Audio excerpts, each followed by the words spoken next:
बिहार की राजधानी पटना में मेट्रो रेल प्रोजेक्ट पर तेजी से काम हो रहा है। बिहार सरकार चुनाव से पहले इस प्रोजेक्ट के पहले चरण की शुरुआत करना चाहती है। यही वजह है कि सरकार ने 15 अगस्त तक इस प्रोजेक्ट को शुरू करने का लक्ष्य रखा है। पटना मेट्रो को हाईटेक बनाने की योजना है। इसकी टिकटिंग प्रणाली को भी हाईटेक बनाया जा रहा है। यात्रियों को अब मेट्रो स्टेशन पर टिकट काउंटर पर लंबी कतार में खड़े होने की जरूरत नहीं होगी। Semi automatic fair collection system लागू होने के बाद स्मार्ट कार्ड या मैग्नेटिक कॉइन के जरिए प्रवेश और निकास संभव हो सकेगा। दिल्ली मेट्रो की तर्ज पर पटना मेट्रो के सभी स्टेशनों पर ये सिस्टम लगाया जाएगा। यात्री स्मार्ट कार्ड को स्कैन करके या प्रवेश द्वार पर लगे डिवाइस में मैग्नेटिक कॉइन डालकर आसानी से प्रवेश कर सकेंगे। इससे लंबी कतार की समस्या पूरी तरह खत्म हो जाएगी और यात्री बिना समय बर्बाद किए यात्रा कर सकेंगे। पटना मेट्रो में ऑटोमेटिक टिकट वेंडिंग मशीनें भी लगाई जाएंगी। यात्री इन मशीनों से खुद अपना यात्रा स्टेशन चुनकर टिकट खरीद सकेंगे।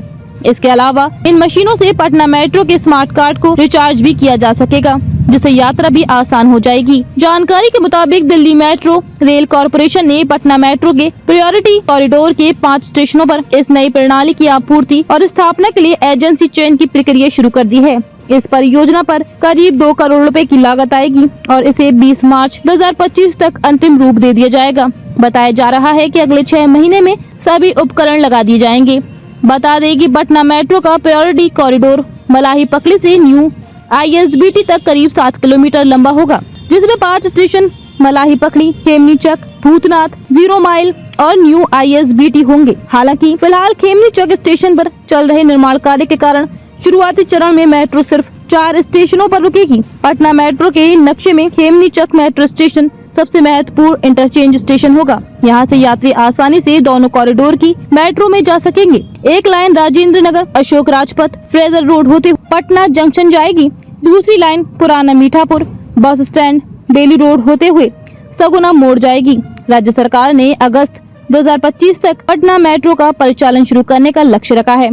साथ ही डिजिटल तकनीक के इस्तेमाल से इस यात्रा को आधुनिक, तेज और सुविधाजनक बनाया जाएगा। स्मार्ट कार्ड और वेंडिंग मशीन के जरिए पटना के लोग दिल्ली और दूसरे बड़े शहरों की तरह बिना किसी परेशानी के मेट्रो का आनंद ले सकेंगे।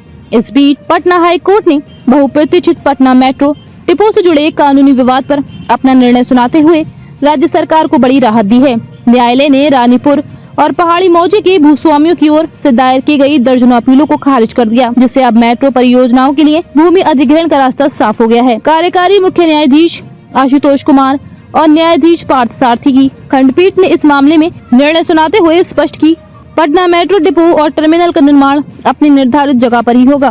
कोर्ट ने ये भी स्पष्ट कर दिया कि राज्य सरकार अब अधिग्रहित भूमि के बदले बढ़ा हुआ मुआवजा देने के लिए बाध्य नहीं होगी। बता दें कि पटना के बेरिया स्थित मेट्रो रेल टर्मिनल और डिपो निर्माण के लिए चिन्हित भूखंडों को लेकर विवाद में स्थानीय भूस्वामियों ने हाई कोर्ट में याचिका दायर कर दावा किया था कि इस भूमि पर घनी बस्ती है और सरकार ने नई भूमि अधिग्रहण कानून के तहत पुनर्वास की कोई योजना नहीं बनाई है। दिसंबर 2023 में न्यायाधीश अनिल कुमार सिन्हा की एकल पीठ ने भूस्वामियों की याचिका को ये कहते हुए खारिज कर दिया था कि व्यापक जनहित में मेट्रो यार्ड के स्थान को बदलना संभव नहीं है। हालांकि कोर्ट ने सरकार को मुआवजा बढ़ाने का निर्देश दिया था।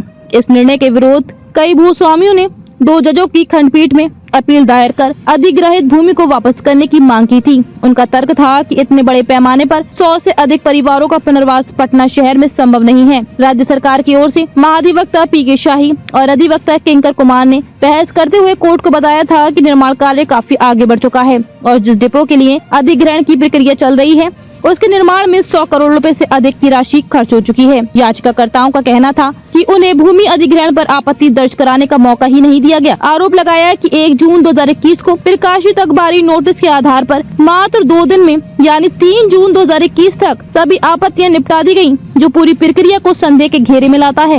इस निर्णय से पटना मेट्रो परियोजना को गति मिलने की आशा है, जबकि प्रभावित भूस्वामियों को अब पहले दिए गए मुआवजे से ही संतोष करना होगा।